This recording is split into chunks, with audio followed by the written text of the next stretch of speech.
Hello, good morning, good evening, good night, dear listeners. Once again, you found yourself being talked to. You found yourself being listening to the things we say. This is some of the worst English I've ever used in my life. It is quite bad. God, did someone just steal my dictionary recently? I don't believe you ever purchased one. But a thesaurus, but a herd of thesaurus. An entire herd of thesaurus sweeping the Serengeti. Once again, you have found yourselves in AT and Crumpets. With me today are two men, manly men, men made by men for men with men. First up, there's Rob. Hi, it's KSMV. Next to him, behind me, there's... Hi, it's tricky. I'm going to be very quiet. And we are not alone, for we are especially privileged this afternoon to have... Jimmy Roberts, Jamie James Roberts, fatigued, vulnerable, and but literally in the corner, surrounded by three men with hungry grins and an appetite in their eyes. Well, you've hurt us. This is revenge. This is quite possibly one of the most evil men on the planet. But we are at Auto Assembly 2013, and we have been enjoying the weekend for the 20 minutes it's been going for? Yeah, seems like it. It's 20 minutes going on for 45 years. How's AA been for you, sir? It's been the best so far. This is my fourth AA, and each year I think, each year I'm grateful to be invited back and pleasantly surprised. And this year has been the best because it's been the busiest in terms of in terms of raw attendees. I think there's over 800. It's been the busiest for me in terms of the number of people that came to talk and have things signed, and it's been the best because there's a real shift in the sort of gender balance within the room, within the convention. There's a lot more female fans and a lot of female fans into More Than Meets the Eye. And why is that a good thing? Well, I just think that any comic with a nice balanced readership is good, and also I'm getting a lot of really interesting questions and conversations about characters and character dynamics and things, and they don't just come from female fans, but there's a disproportionate amount this year. Right? It's just one of those things. How many people have actually come up to you sobbing, saying why? I think someone needs to do a spreadsheet of the amount of people who have died in More Than Meets the Eye, and I think there's an overstated. I think people are. It's interesting to ask why that is. It must be an air about the comic. It's the fact that you make us love these characters. We physically loved a character who was put in as a joke. You physically loved him. Yes, it's like I He's got scissors for the issue. I cuddled that comic when Pipes died. It's Pipes, yeah. Well, that was the tricky one, wasn't it? Because as soon as you see him talking to Blaster, yeah, you get that itch in the back of your neck, like he's making me feel he's in trouble. He's making me feel. Stop making me feel. It's like almost like that was a little bit. Actually, that's probably the most crude or obvious, depending on your perspective, instance of sort of ramping up the feels prior to his death. Thankfully, this wasn't just somebody that we hadn't heard of before. He had appearances in prior issues and bad things to happen to him. So so he wasn't a complete red shirt, but he had a sort of a phone call home before he bumped into Overlord. So it's just when you were saying it there, it's never kind of occurred to me that before. It was just that thing of he literally was doing the guy from the World War II movies. As soon as I finish this war, I'm going to propose to my girl, Edith May. You're about to die. Yeah, absolutely. He's a cop who's done 40 years. He's going to retire next week. Yeah. He's fresh out of the academy and only has 2 days left till retirement. He's a maverick retiree. Yeah. Yeah, Pipe's death. Yeah, that surprised me. I mean, yes, it was intended to provoke an emotion, but I'm still. I mean, the amount of people that this weekend have come up to me, either being genuinely threatening, or ironically threatening, or some strange place in between. They don't know. It's normally around Pipes or people or tailgate people whose card is marked. But it's just I think the thing with Pipes was it wasn't just the fact that you'd had that thing where it was kind of like, he's just done that heartfelt message home, been a bit sick, he got shot, Yeah. Speaking about being physically threatening, got a bit sick, got a little shot. I'm not turning this page. Ever. Yeah, for a lot of people, that's when Modern Meets the Eye finished. It was great, it just finished with a happy message home from Pipes, who's still alive. But then he not only has the little, oh, I'm sorry I didn't see you squash. It's the fact that you've got his message being sort of like read back through his mind as the poor guy crawls across to the alarm button and heroically slaps the alarm before expiring. It's like, you're just there kind of going, Ratchet, please just turn the corner. That's the combination, isn't it? That's the artwork really selling the writing. Yeah, and it was Alex's idea in that instance to have the sort of cardiogram, the heartbeat type thing in the background, which worked really well. I mean, Pipe's death had to mean something in terms of the narrative, in terms of the reaction we wanted people to feel. But also, I wanted him to die as an agent, if you like, doing something which, in his case, a noble death. He did. He's literally sounded the alarm. So. Well, we've spent all this time talking about Pipe's death, but it does kind of lose a little bit of the edge when you see the bookmark that Chris Carter's been given out. Which says? It's squished little pipes. So when you open the book, oh no, you've got a squished pipe. And it's one of the best things I think I've ever seen. I couldn't help but laugh. It's like, I remember the pain. Well, there's a few people coming up to me for a chat, and they've been sort of urged by their friends to come and ask about Modern Meets the Eye, and they were picking up either the trades or some single issues, and I was thinking, you've got to. There's a journey ahead of you, Yeah, someone started with issue 13, and that's not well. Maybe some people would say that is representative of the whole series. I don't know. Probably could be the most Modern Meets the Eye. I've got to say, the thing that really cracked me up was the Overlord was rampaging, and Drift comes flying down the hall. It's like, Overlord, I'm going to do my best to kill you. And you just got like Ratchet kind of stood there like, you, what are we? It's like, my sword will protect me. I have faith in my sword. Yeah. I have this discussion with Adam quite a lot because Adam truly loathed Drift until Modern Meets the Eye. Thank you for giving him a character.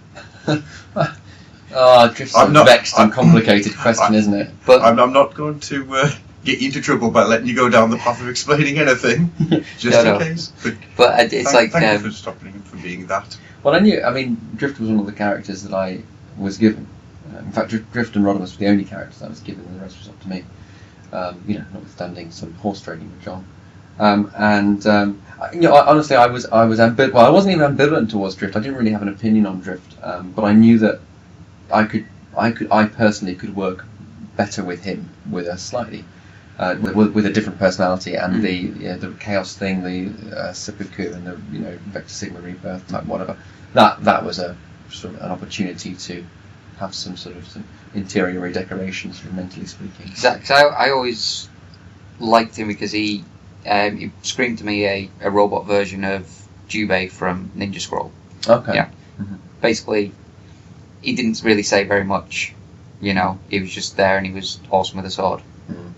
Pretty much all I wanted in the character, because I had enough characters who were fleshed out to do everything else. He was just there for a bit of cool every now and again. Yeah. But no, I did kind of grow to love that Drift. Cool. Well, because no one's allowed to be perfect in Modern Meets the Eye. There's nobody there. That's the thing. I love the fact that, especially in when it keeps giving you the updates on the little things the crew page. Yeah, and it's like ex-junkie, essentially ex-junkie turned Decepticon murderer, turned ninja and flaky spiritualist. I love doing. I mean, we're probably due a new Meet the Crew page. We'll have one after Remaining Light, and I get a thrill out of them because there's sort of like an accretion of details each time. We're sort of 20 issues into the series, and when we next refresh the Meet the Crew page, we'll be even further ahead. And it's just how many sort of defining aspects of their character can I cram into like a thumbnail sketch? And the more I do, the more insane they sound. As the more. I don't know. And I'd like to think of sort of non-Transformers fans being presented with that page. Yeah. So, that's what the series is about, really. These guys. And there's some people did you see these guys walking around the convention that had the t-shirts? Rung Yeah, one, there was a Rung, a Rodimus, and a Skids, I think. Yeah. No, it was something else. It was a tailgate. They had the Meet the Crew blurb on the front and a quote on the back. I've got to say though, you have done some sort of dark writing in that, not just the deaths sort of thing. No. I mean, the one for me, which I really, really found brilliant, was after Rewind, because I mean that one was another proper tearjerker with Rewind, but it was the thing afterwards where Rung went into Rodimus's quarters, because he'd heard a sound. You just got the trashed room. Oh yeah. And Rodimus talking at Rung, and it's that thing where Rung just turns to him and says, you're not angry because you let people down. You're angry because you weren't the hero. It's like a really, really dark thing, because that sentence, and then the panel that Alex did with kind of like the overshadowing in just the eyes, and he said, "You better leave quickly." Yeah, that's right. Yeah, it was Augustine, wasn't it? Did that issue just for Alex? Oh, sorry. But yeah, I mean, that's probably as dark as it's gotten so far. Gotten, not a word I use often. But, with Rodimus, I mean, and I'm not saying that Rung was necessarily accurate in his representation. I mean, he hit upon something, as evidenced by Rodimus's reaction. But I think that's as close to the bone as you can get in terms of a sort of a de-heroic. There's no such word, but if you're taking a heroic figure and just gradually whittling away at this person and bringing them down. And sort of stripping away these layers, so you're left with quite a selfish and quite immature character.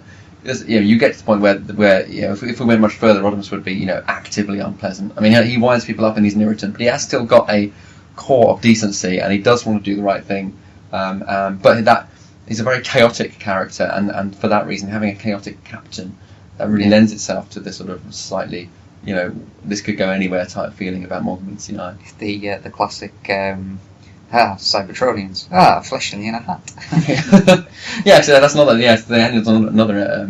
He sort of redeems himself eventually in the annual, because he makes the right choice with the Titan. But prior to that, you see his irritating side very much to the fore. I must admit, I'm loving that though.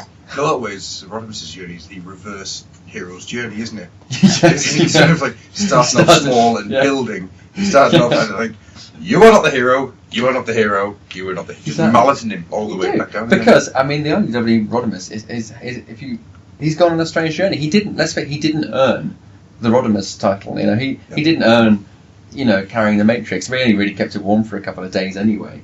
He was Hot Rod in all his sort of impetuous glory, and then he became Rodimus. He changed his name, did a bit of sort of spacefaring. Came back to Earth, handed over the Matrix, and really, if any Autobot stood up and said, "Hang on a minute, when did you go from being, okay, he wasn't a low-ranking Autobot, but it's really because he's the one that says, look, this quest is my idea. Bagsy, I'm the captain. Who's with me?" And it's that epic Bagsy from the beginning, which has thus far kept him in control. And I also think that because mustn't forget, it's still post-war, so the stakes aren't as high in that sense. They're on a big flipping jolly, for most of them. And so, okay.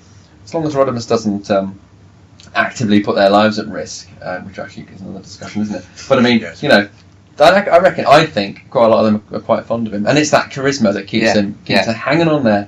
Because would you rather have Magnus in charge? No, you wouldn't. You'd be polishing your desks three times a day and stuff. And, I'm going to be really nice and just not mention Magnus at the moment. Oh, okay, right, yeah, Magnus. Anyways, move on. A on. single tear. Roll it down.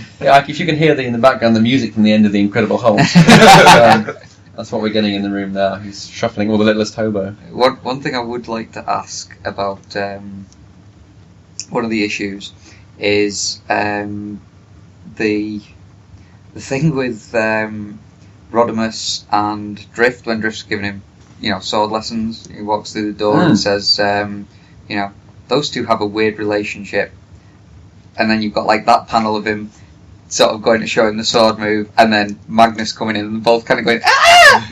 It's like, were those specific panels you planned out, or was that something Alex did with a bit of a twist of his mind? That was. You're gonna have to correct you again. That was. Sorry, it wasn't. It was. Yeah. You're sorry, a terrible it's for the sake of both. I'm a terrible man. That's right. No, but every other issue. Yeah. Alex. No, I'm very detailed in terms of the sort of panel choreography. Yeah. And I wanted that. I said he was reaching around to do. It was just the whole issue. I mean, issue 15 was. I know it's not cited by many people as their favourite, but it's one of my favourite issues because I think, probably going back to what I said before, it's probably does distill the essence of More Than Meets the Eye into 22 pages. There's a lot of other stuff.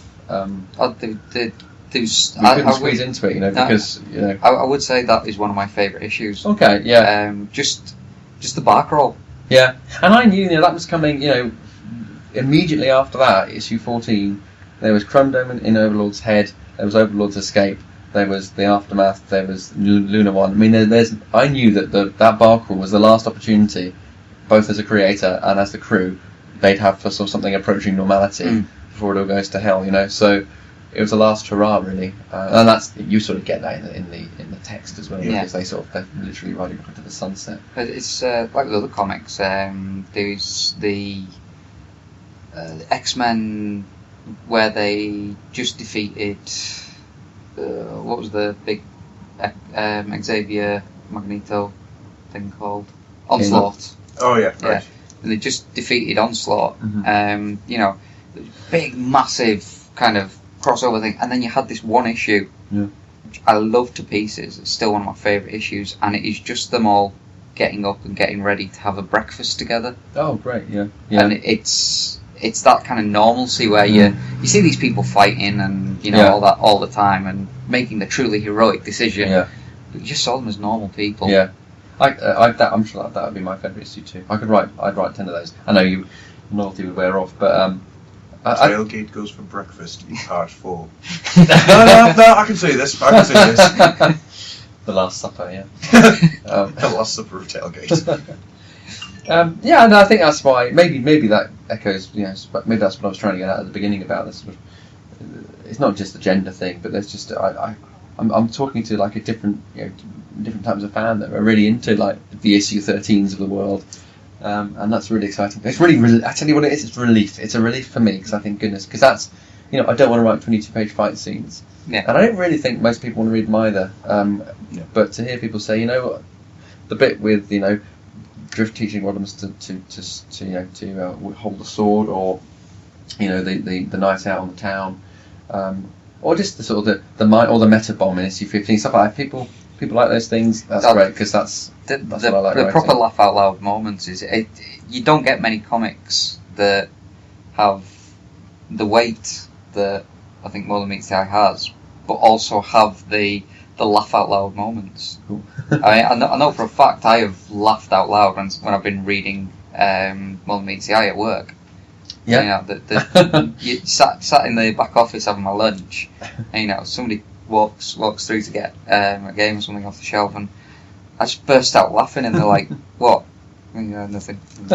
I'm probably more likely to follow a comic or buy another issue if the one I've just read has made me laugh. I mean, yeah, of course, if I've read a piece of high drama and I'm invested in the characters and I'm fearful for one of them or something, I'm going to get the next issue as well. But I'm more likely to think, okay, I'm going to commit to this series if it can make me laugh. So it has become that book though that as soon as it drops, you want to read it because you don't want anything spoiled. And the problem with that is, of course, that you kind of plough through it and you miss the nuances, so you've got to read it again. I'd urge people to sort of, I say savour it, but just take your time with it. And there's a lot of stuff in there, and but each to their own. My plan is before 20 drops is to actually start back at 1 and just work my way back through again, Yeah. just to see if anything's changed. Good stuff. Mostly because I don't trust you. It is interesting. I mean, there's been several conversations this weekend where people are coming saying, "Oh, what about this?" It's like, "Oh yeah, I forgot about that." And there's a lot of little things that are still kicking around. Oh, which, tons. Yeah. But it's interesting. I mean, one of the conversations we've ended up having this weekend is the fact that for a lot of us, Model Meets the Eye has become the flagship Transformers brand. That is the hub, so to speak, for what. That was a really bad, unintentional pun. I didn't realise I just did that. That has become the centre then for where we, as fans of this franchise, basically circulate. Well, that's fantastic. If that's the case. Yeah, I mean that's. Especially when there's a TV show as well. Yeah, well, I mean, Primus has come to an end now, and I think a lot of people just go, "Yep, that was really good. Where's my comics?" Yeah, I think a lot more people are invested in the comic and the comic creators this year rather than the voice artists. We're saying It certainly seemed that way. I mean, I don't know for definite because obviously we've been doing other things and not been in the hall all the time. But every time I've looked over, sort of like yourself, Alex, Nick, you've all had long queues. Whereas I'm not saying you can walk straight up to them, but people like Steve Blum just haven't had that big a queue. Yeah, I mean they do. Yeah, I think it's both right really. We've been really lucky with the queues, and as I said, it's been busier personally than ever.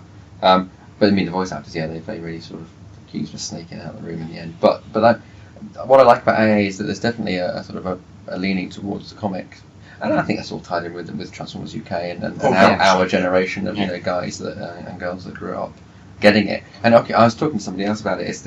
It occupies a very sort of tender and receptive and special nostalgia infused part of our characters.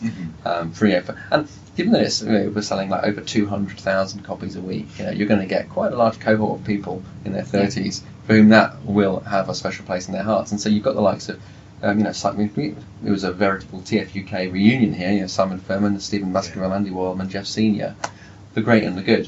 And it means a lot to me when people say that when the feeling they get from Modern Meets the Eye reminds them of how they felt as a kid on Saturday getting the the weekly comic, and I was there too. It's good. So speaking of the weekly comic, then what was yours when you were younger? What was your weekly comic? I was first weekly comic was Wizard and Chips. I was not a DC Thompson kid. I was like a Fleetway kid because I'm looking around for. Because they were better, Yeah. And Fleetway. Fleetway now just stamped to death, kicked to death, Yeah. gradually, and the Beano reigns supreme. Both Wizard and Chips and Buster. But then back in my day, I mean, I'm going to start comparing ages, but I'm talking Wizard and Chips, Buster. But there's also Topper and Whoopi, and like Nutty. There's Weezer, yeah. I mean, I was trying, telling my children the other day, just trying to get them to appreciate, as in the worst type of God, them was all fields type thing. But those news agents, there was acres and acres of weekly comics, as far as the eye could see. And you had to make a choice. That was the big choice. Limited pocket money. Totally. Yeah. And it's a shame. Right now, I want to be holding an oversized, summer special. But the Fleetway weeklies. And then I think, and Oink as well, Oink. Yeah. And then my brother, my younger brother, got issue 96 of TFUK. And I've done this story before, so we'll skip over it. But that got me into the weekly. But then suddenly, I was sort of quite rapacious in my consumption. 2000 AD. 2000 AD I did collect, but it was always slightly afraid of it. It was always slightly just above my age range, really, and was that thing slight feeling of unease. Walking into the shop and buying it, just praying nobody had ever read it. And they say, "No, you're not old enough to read this." Yeah, it's like when I asked my mum to get a Viz for me once, and she got as far as the counter, then she looked at the front cover and said, "Oh no, no." So 2000 AD, I got that from the late 500s or 400s. It was when Zenith, which I love. I've missed out on the limited edition reissue of the Zenith stuff. 2000 AD, but then died in the All Marvel UK kid as well. Thanks to Transformers UK, Spider-Man and Zoids, actual forms, not real Ghostbusters actually, Galaxy Rangers sort of. But I was really steeped in the Marvel UK house style, which was heavily influenced by Transformers UK. 24 pages, weekly and stuff. And then from there, Dragon's Claws, Death's Head, Action Force Monthly. And then I started, of course I'm getting older as we talk about this. I'd long since, maybe I was getting Buster Monthly for a bit, but that dropped away. Then I'd just get everything that came out, at least for an issue. I'd look at Fantasy Zone, which was like Marvel's answer to Starburst. Strip magazine, which serialised the Death's Head body in question graphic novel. And then again, because by that time I'd not, 2000 AD, I'd acclimatised to that. It was normalised, so I was looking for Revolver and Zones and Crisis. The sort of the Vertigo equivalent of UK newsstand comics. That sort of DC Fleetway sort of axis of stuff. And then by the time Marvel UK started putting out the big sort of invasion of Marvel UK with Hell's Angel and Warheads, Knights of Pendragon and stuff, that was sort of the tail end. I started to fall out of the sort of UK comic industry then, but I remain really fascinated by it. And if we sort of take the nostalgia one feels for Transformers UK, I can apply that not by no means to such a fierce extent, but to all of the from the ages of sort of 7 to 14, 7 years of just being obsessed with what was on the shelves. And to the extent that I used to go and ask for there's a newsagent that sold a really, really limited range of American DC imports, and they'd get Superman, Batman, Justice League International, which was the sort of the heyday of the 80s relaunch, and a huge influence on Marvel, More Than Meets the Eye, that sort of JT DeMatteis sort of era, they got that in. I've never made that connection before, but of course. Have you not? Because it's issue 1, that's yeah. Oh, I saw the homage on the cover. Yeah. But I've never made the connection So for what's inside yeah, the cover. So Clicked. Ah. Yeah, so an ensemble book, with sort of vaguely sitcom style to it. JLI and Justice League Europe at the time, Superman, Batman, Action Comics, and then Doom Patrol and Suicide Squad and some really bizarre stuff as well. So anyway, I used to get those, but I also used to ask the newsagent to hold like Grocer's Weekly behind for me to finish this. So I could see. I just want to know the mechanics of the industry and the retail industry and learning stuff about shelf space and promotions and how much they pay to get stuff in. And if I caught, like I remember seeing a page with an article on how Findus was going to have a Power Master Optimus Prime promotion. Really, two worlds collide. my strange fascination with retail and Power Master Prime. So I was really into that. And it's not meta, but in a strange way, that's the meta side of UK comics.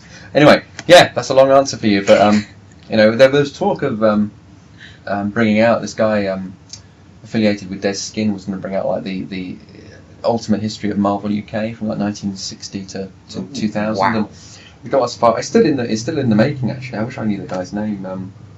But if you look up the Des Skin website, you'll see the front cover, and it's got like a band of UK covers around the dust jacket, and right in the middle of the front cover is issue 1 of Transformers UK, which is great because it's a licensed title, it's a toy title, but I think that finally recognises that I think it was the second longest running Marvel UK title in its entire history, second only to Spider-Man, and I think it packs that punch for people that grew up at that, in hindsight, those halcyon days of the 80s where there was just so much product out there, and you could sample everything from Eagle to 2000 AD to Mask, all that stuff. You mentioned Zoids earlier on. Zoids is probably another example of happening. What you can do with a toy franchise at the time. Yeah, well, Grant Morrison, of course, just started to cut his teeth on that. It's one I recently went back through again, and it is so good. Yeah. It much like Transformers, it kind of ignores the starting point and just goes, well, this may be a toy comic, but it doesn't have to be a comic about toys. Yeah, totally. And that's a very important thing that I think a lot of the also rans forgot to do. Yeah, absolutely. That's where Marvel UK in the main was good, and Simon Furman said something similar. I asked him, I'm putting plug the Classics UK books, which are really good, and they collect all the Marvel UK Transformers stuff. And talking to him about it, and so and again I was thinking, looking back, isn't it crazy that there was so few either toy competitions in the comic or just like features saying, look, these things are coming out now. As a 9-year-old, I would have loved that stuff. Oh, yeah. Can you imagine getting the drop on what's going to come out next year?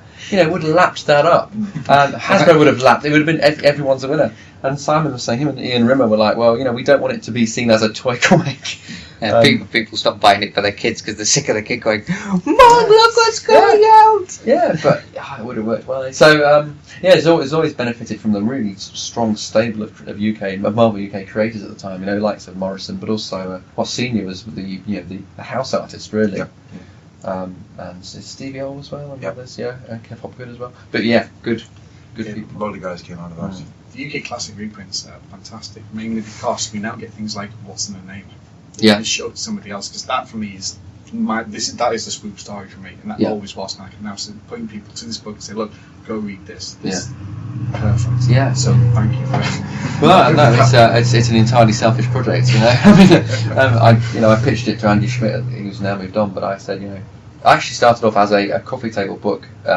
Imagine all the extras you get in the UK Classics books, and none of the stories, just the extras in one big book, but covering the whole 332 issues. That was the idea, and they were sort of keen, but then they managed to secure the rights to reprint Dead Set stories, and that was the green light they needed to embark on this mass reprint project. So we've got the best of both worlds. We're halfway through. It's going to be 8 volumes. We're now with volume 4. Volume 5 is being solicited. And we're getting what I love about it, and this is more by luck than design, every volume captures a particular era, and it's sort of exemplified by the annual. There's almost an annual for every volume, and we're one short. But, we're now, with this volume 4, we're covering the post-movie stories. It kicks off with Wanted to Galvatron, Dead or Alive. And it ends up just before Legacy of Unicron starts. Volume 2 will take us up to Space Pirates. So you've got you've got an epic in each volume, an annual in each volume, and almost like a changing of the guard in terms of editorial. Ian Rimmer left after sort of Volume 2. Simon's tenure covers 2, 3, and 4. Ewan Peters comes in after that. It's just basically this is the one chance. This is the one opportunity. Really, it's never going to happen again. Everything's aligned perfectly. We've got an opportunity with IDW as a phenomenally supportive publisher as well to just put everything in there. Every scrap of strip, every text story, every cover, every feature. So by the time Volume 8 hits, you've got everything. And I mean, even we were talking about the very short-lived Fleetway G2 comic. Stick that in there as an appendix. Is that a good fetal position or a bad fetal position? The Marvel G2 is my pinnacle. Yeah. That is everything, both American and British, because it's not just because of the stories that are in there. It's got a very personal attachment to me, because my brother was very young. He was coming up through the ages at the time. I was like, and now you're old enough to read Transformers. Read Furman. And so the pair of us would. I mean, he learned to read with G2, me reading it to him and him reading it back to me. So there's a lot of personal attachment to it. So anytime there's any chance of new reprints of that stuff, I'll do a little shaky. I must say that's the. I mean, I think the US G2 is being reprinted in the US comics, but we're talking. There was, as you know, there was a 2-part Furman and Robin Smith story that that was only appeared in Fleetway's one, and So I'm glad you like it. I'm glad enough people like it to keep it alive. And I'm going to relentlessly plug it until. I think Adam's still actually sad that nobody puts the colour scheme down the side of the dialogue boxes. The little boxes. Oh, I love that. It's so good. We're getting into a very micro nostalgia. Oh yeah. We're getting to a position where people just start looking at me as if I'm a little bit weird, which I might be. I know that you're a bit short on time, and we are really unprofessional. That's all right. And. Right, listeners, that's my phone. It's, Oh, sorry, I thought it was yours. No. My apologies. We'll see how persistent they are, really, and we'll keep going. Well, we'll draw this to a close now. Alright, well, we're gonna. Phone has stopped. Coming back to what you said before about the crew, descriptions on the back of Marvels. Yes. Going back to Marvel 2-1, where we had the sound waves and we had the. There we go. Why didn't you pick up your phone? We had the sound waves and Grimgrams and yes. things like that. Is there anything else you'd like to do in Marvel Meets the Idea you've not done yet? Or? It's a loaded question. I'm interpreting that as sort of structurally almost in terms of the makeup of the comic. I did want to. I toyed with the idea of Swerve being the person that gives you a story so far at the beginning, if not for the singles and maybe for the trades. Swerve's letter page. Yeah, the letters page thing's quite a big leap. I don't think that'd be a problem actually. Wait a minute, is there something similar in Warren Ellis's Next Wave? Did something similar? I don't know. They had a persona on the letters page. Yeah, I mean, yeah, I'm tempted. I mean, I think that the comic itself is durable conceptually, and I'm not sure what I mean by that, but the readership is certainly savvy enough not to get funny about a character answering the letters page. Mm-hmm. Although no doubt somebody out there would try and make those letters canon, Well, and they'd somehow try and fit it. But and it probably would have been me 20 years ago. So I've toyed with that idea as well. I mean, I would. I love the idea. I love the idea of a three-panel comic, really comedy strip on there too. But again, it would have to. The question is it in universe or out universe? But yeah, I mean, that makes me think I'm really pleased that more often than not we managed to get a letters page in there. Not many comics have got a letters page, and okay, it does mean a relentless barrage of begging tweets goes out. But we do get more letters than we can print, which is the barometer of whether it's worth doing or not. Yeah.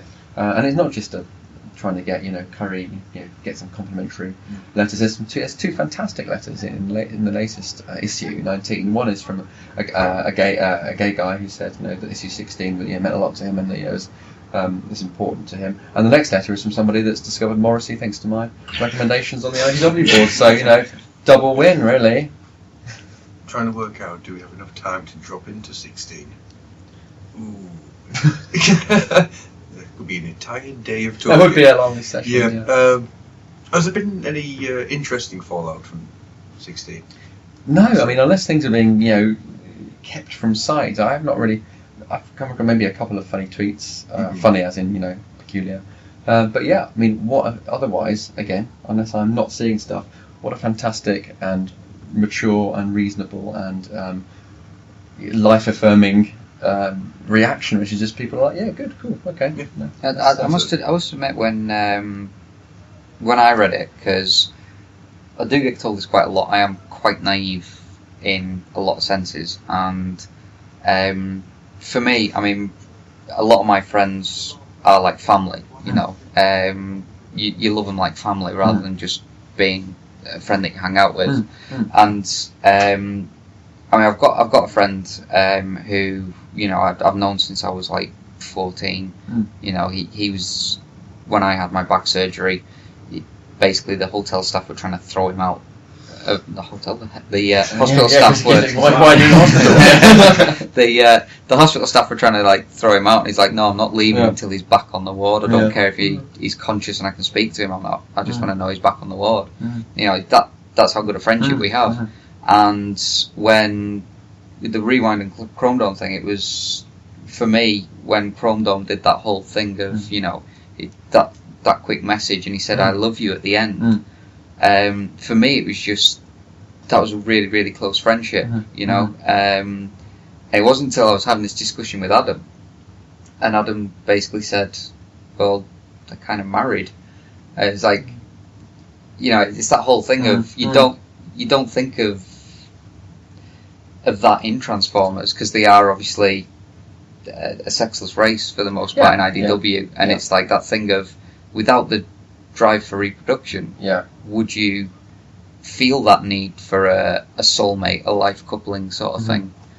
Yeah, I mean, as you said, it's a massive discussion. I mean, there isn't a direct category transfer here, right? Because they don't have.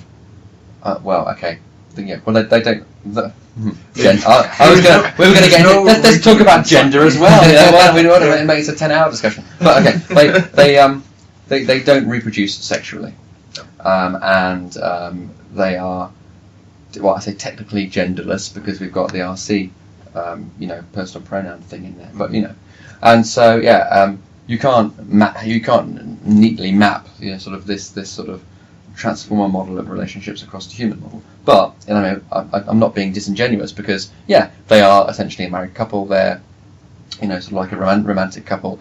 Precisely what that means. In real, practically speaking, well, that's just that's a different discussion. But I mean, the whole Kundrix and Dura thing was a couple of issues earlier, which was basically flagging up the fact that in the Cybertronian society, there are pairings, there are couplings, there are people who feel strongly enough about each other in a certain way to sort of make public that it's like a declaration of codependence and love, and that there's the word for it. That's the concept, and it's analogous to a marriage or to two people who are in love, and have that, I guess, that fidelity and that sort of it's almost like exclusivity, really. You pledged to each other, really, that you're the special one for each other. Yeah, well, let's go share a quart of energon with someone else every night. Yeah, I don't think. You don't have multiple Condrix and Duras. I mean, basically, you have one. Now, I think there's one final question for us to throw at you, and I realise that we have been quite more than BTI heavy. I haven't asked you about your favourite ice cream. I was actually wanting to get into what it is that you do when you're not writing the comics, because I have an idea that you've done quite a lot of psychology of some description. Possibly, may or may not have been in any learning centre, but I've got a feeling with like a bookcase that is probably groaning and crying under the weight, because there's a lot of references and stuff. I mean, there's a lot of real world stuff in More Than Meets the Eye, because I think that makes for interesting reading, and I think people like. Well, again, one writes about what one finds interesting, or what or what one knows even, and if they overlap, then so much better. But and world building is always good fun. So what you'll find bleeds into More Than Meets the Eye is stuff about psychology, certainly stuff about politics, stuff about sociology, which is a very woolly term, not as woolly as postmodernism, but it's that's you just swore at me. Or postmodernism. Ah, But all this is very rich and interesting, intellectual. I'm not intellectual per se, but it's intellectual fodder, isn't it? It makes you think. Yeah. And I think, if people's reactions are anything to go by, there's an appetite for this type of storytelling. So I don't have any formal grounding in psychology. I have an interest in it. Yeah, that's along with other, like I say, I'm a bit of a politics wonk. I find that really fascinating. Both in UK politics, but overseas as well. Big political paradigms as well. Socialism, capitalism, communism, all those huge world movements over the last couple of 100 years. That's really that floats my boat outside of More Than Meets the Eye. So like those things. I used to read more than I do now. There's not much time, but I used to read a lot. Well, sometimes you're speaking. I wanted speaking, and it just sounds so self-congratulatory. So I think they stick with ice cream flavours, It doesn't help when you are actually sitting there just patting yourself on the back. Sorry, I'm physically patting myself on the back, and I'm just my feet are being kissed at the moment. No, but I mean, I've got a real thing. Your favourite authors, like John Updike and Graham Greene, Martin Amis until recently. Who else? Vladimir Nabokov. Really good, really sort of quite lyrical and interesting. Mainly, so like post-war. Things. But I don't read science fiction at all. Not for any. I'm not against it. Sort of concept. On principle, it doesn't really do it for me so far. I used to a bit of a cinephile as well, but again, I feel I'm out of practice. And mostly, aside from all of that, I'm a bit of a music geek, and into very. I think it's probably acknowledged that we're talking very indie schmindy, cardigan wearing, 7-inch bloody candy collared type of things, which will make certain people. I'm looking around me now trying to. I don't think we probably share the same. Looking around the room, you'd be surprised. I'm a large Frank Sinatra fan. Okay. But if I play like the 7-inch by the Jelly Tots or something, you'll be like, you know what? Very, very tribly, top-heavy, badly sung Sarah Records 80s stuff. Okay. I could get into music for hours. I mean, music is music. Yeah. Depending on the genre, you have good music, bad music. Yeah, I like the good stuff. For the most part. Have you ever heard of Snow? Snow? Yeah, he was a Canadian rapper who tried to be Jamaican. Oh, see, it's terrible. Some music can be problematic. It's terrible, it is awful, it is some of those wonderful stuff you could ever hear. Really? Yeah? You wake up every morning and at least you're not Snow. My youngest is into Balamori. So I've had the Balamori soundtrack in my car for a long time. really challenges you in many ways. But then you sort of go full circle and you think, you know what? Actually, some of these are pretty good. You know, I mean, when I hear Archie's theme, you know, that's pretty. This is a musical version of the Stockholm Syndrome. Yeah. Well, you've just been going through the 8-bit video game music, haven't you? Yes, yeah. Oh yeah. That's like I've heard. There's some great 8-bit versions of Smith's songs. Oh yes. Yeah. Go on, you just bypass that one. Oh, there's not much Smith's love in the room, despite there's a gladioli sticking out of someone's trousers, and someone else is wearing a hearing aid. Well, speaking about that sort of like kid stuff, I mean, my little one has been watching. Pretty much the only thing she would actually sit down and watch would be In the Night Garden. Yes, which lasts 45 years each episode. Yeah, it really does. And then 43 years of that is the same every time. Yeah, it is quite horrific. Good music though, good music. Yeah, but it's that thing of, you know, it's like when other sort of shows were on and, you know, people had kids, you're just like, I can't believe you guys know this stuff. I can't believe it. And you get like this CBeebies support group around. Sort of, you talk in this sort of lingua franca based around CBeebies presenters and things, and only you exclude the non-parents in the group. You know, not without, you know, not deliberately. It's just a thing of going around my mum and dad's who originally started her on it just to try and not be knackered every time she stopped over, and it was just that thing of like we started watching it and then. You know, it'd just be kind of like, they'd be saying stuff about, you know, Iggle Piggle and stuff like that, and it's that thing of, you used to look at people strangely, like, yeah, look at you people on, but it's like, oh yes, yeah, I remember him doing that, then you're like, yeah, oh god. I think they should try and build like this grand unified narrative which ties together all the, actually that makes me think, you know, when I was growing up, Mr. Men, I was reading Mr. Men books, I've still got, again, another powerful attachment to Mr. Men. And they started doing, you know, post Roger Hargreaves, they started doing some new ones, which of course weren't as good. But what I was always fascinated about was the chronology of the Mr. Men books. Because in most Mr. Men books, they are cured of their innate characteristic. And I'm thinking, well, yeah, but you appear in this book, and you're still the same old Mr. Mean. Yeah. So I'd like to see either a periodic table in those books. You know, what's the, in the common parlance? What's the reading order of Mr. Men? You know, can someone do an Amazon list and tell me what order to buy the Mr. Men books in, please? I will check Tumblr. I was hoping that we were going to get away with not mentioning Tumblr at all. It's my new thing. I don't like you anymore. I think one more question. And we're going to go back to Modern Meets the Eye because there is something that has been rattling around my co-host's friendly brain here. Is there? Oh, there has been. Is there? Yes. I don't know what you're talking about, sir. Oh, I know you don't, that's why I'm bringing it up. Oh, okay. And you've asked a few people about this. I was wondering if we could get some clarification from you. Yeah, it's not a spoiler, is it? Oh, I see. Yes, I remember this. Yes. I did a scavenger hunt. Yeah. Because I like buying tats. So I go and dig through the boxes, see what I can find for £2. Love that. One of my friends challenged me to find an Imperator victim. So it led us to the discussion, is an Imperator victim simply someone with a single eye and claws? I think an Imperator can involve the loss of one of the following: head, hands, or feet. And it doesn't have to be all of them. Well, this was the discussion because I was saying, okay, well, we can use Inferno. Yeah. Because he has no hand. We can use Lockdown. I don't know whether this has been sufficiently clarified in Modern Meets the Eye or not, but really Imperator is only properly practiced on people who have been forged as opposed to people who have been constructed cold. The idea being that if you're constructed cold, if you've had a body built for you and your spark's been implanted into it, then you know you're less attached to, you know, there's already like a degree of interchangeability and, you know, and so on from the get go. And on the flip side, if you've been forged, the idea is that your whole body comes from the planet itself, and so if you lose that, it's literally irreplaceable.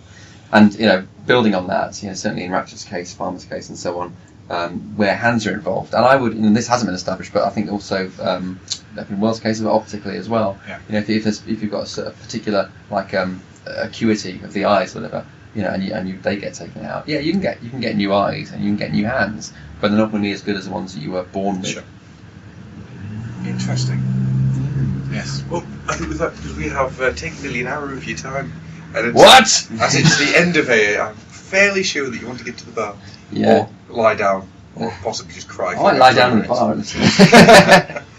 So, thank you very much, James, for joining us Thank you. tonight. It's been absolutely brilliant. And it's probably like some maple syrup ice cream is my favourite. So we almost got to your favourite Canadian-style dish, and Same thing. what type of animal would you like to have on that dish? And, those type of things. But unfortunately, We must keep some mystery. Yes, don't want everyone knowing everything. Oh God, no. That way they have power over you. So, good night, everybody, and thank you very much, James. When the devil is too busy and death's a bit too much, they call on me by name, you see, for my special touch. To the gentlemen, I'm misfortune. To the ladies, I'm surprise. But call me by any name, anyway, it's all the same. I'm the fly in your soup, I'm the pebble in your shoe, I'm the bee beneath your bed, I'm the bump on every head, I'm the heel on which you slip, I'm the pin in every head, I'm the thorn in your side, makes you wriggle and ride. And it's so easy when you're evil. This is the life you see, the devil tips his hat to me.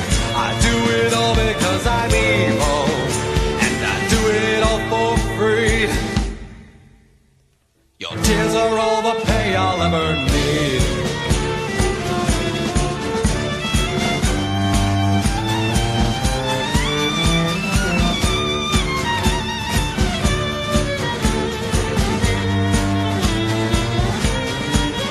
While there's children to make sad, while there's candy to be had, while there's pockets left to pick, while there's grannies left to trip down the stairs, I'll be there. I'll be waiting round the corner. It's a game, I'm glad I'm in it, 'cause there's one phone every minute. And it's so easy when you're evil. This is the life you see, the devil tips his hat to me. I do it all because I'm evil, and I do it all for free. Your tears are all the pay I'll ever need.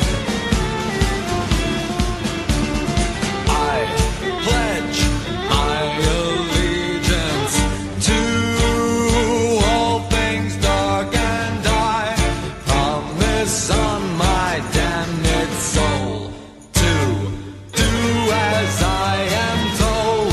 Lord Beelzebub has never seen a soldier quite like me. Not only does his job, but does it happily. I'm the fear that keeps you awake, I'm the shadows on the wall, I'm the monsters they become, I'm the nightmare in your skull, I'm a dagger in your back, an extra turn upon the rack, I'm the whimpering of your heart, a stabbing pain, a sudden start. And it's so easy when you're evil. This is the life you see, the devil tips his hat to me. I do it all because I'm evil, and I do it all for free. Your tears are all the pay I'll ever need, and I do it all for free. Your tears are all the pay I'll ever need, and I do it all for free. Your tears are all the pay I'll ever need.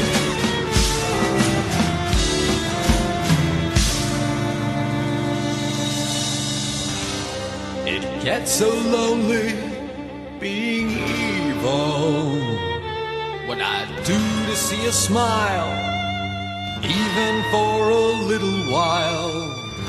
And no one loves you when you're evil. I'm lying through my teeth, your tears are all the